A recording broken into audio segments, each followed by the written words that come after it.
All right, so maybe you've been going through the process of simplifying toys and clothes and possessions with your kids, and you want them to very gladly be willing to give them to other kids who maybe have less, but what do they want to do? Hang on to everything? And you don't feel like they really have a generous spirit about them. How do we handle that? Let's talk more about that coming up next.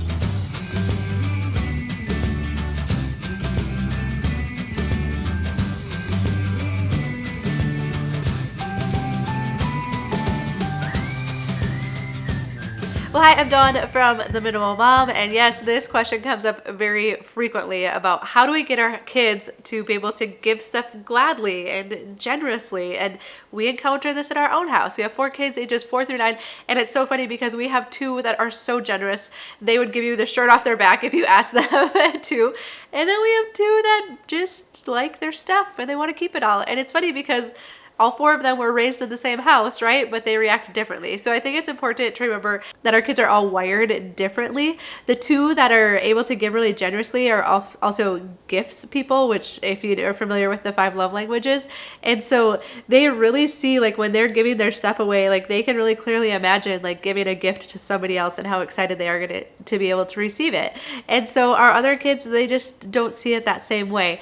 And so I think, of course, you're probably not surprised when I say this, that one of the most important things we have to be doing with our kids is modeling it. So not just when we go to donate stuff, but I think back to my own childhood, and my parents are 2 of the most selfless people that I know. I mean, if they heard of a need, they weren't waiting for someone to come to them with it. I mean, anytime a neighbor needed something to borrow or anything like that, it wasn't they would just borrow it. I mean, my dad would go help them with it, and my mom too is always just sending cards and recognizing people. And I mean, we grew up going to the retirement center to play bingo with the residents there, and sending cards to troops, and I mean, thank you cards. My mom would have us write a thank you card for everything.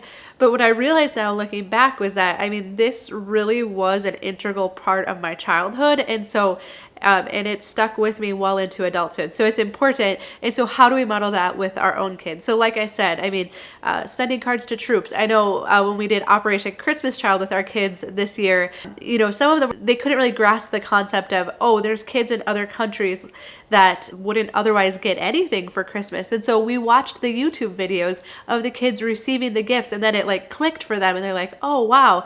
And they were able to give a lot more generously. It didn't mean that they still didn't want to keep some of the stuff for themselves. It's really cute. I actually wanted to keep it, but I couldn't. But already now we've been talking about what we're going to put in the shoe boxes for next year. So what are we doing within our family to reach out? But also, what's the atmosphere in our family? I had started feeling about a year ago that our kids were just getting really selfish. I would say, oh, can you pick that up? And what was the response? That's not mine. That's Corbin's. Why would I pick it up? It's not mine. And so I have been intentionally, like, I will know it's not their thing, and I'll be like, can you pick that up, please? And they'll be like, no. And I'll be like, okay, well, I'm going to remember that the next time you ask me something.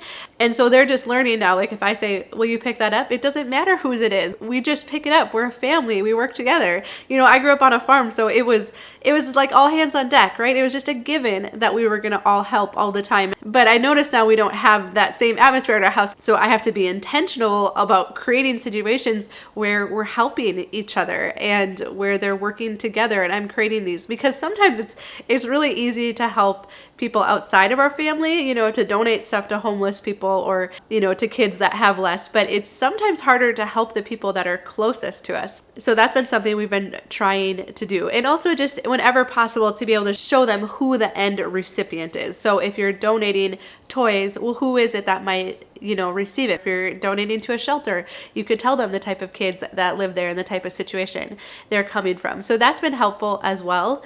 But at the end of the day, I would say just stick with it. It's not something probably that's going to happen overnight or after one time of donating things. But as this becomes the culture in your house, I think you'll see that your kids will come around to it and they'll be more excited about it, and they'll be the ones thinking of other ways to go out of their way to help other kids. So I hope this helps. I'd love to know what you do in your house to help kind of cultivate an atmosphere of generosity. And of course, any other questions that you have, please leave them down below.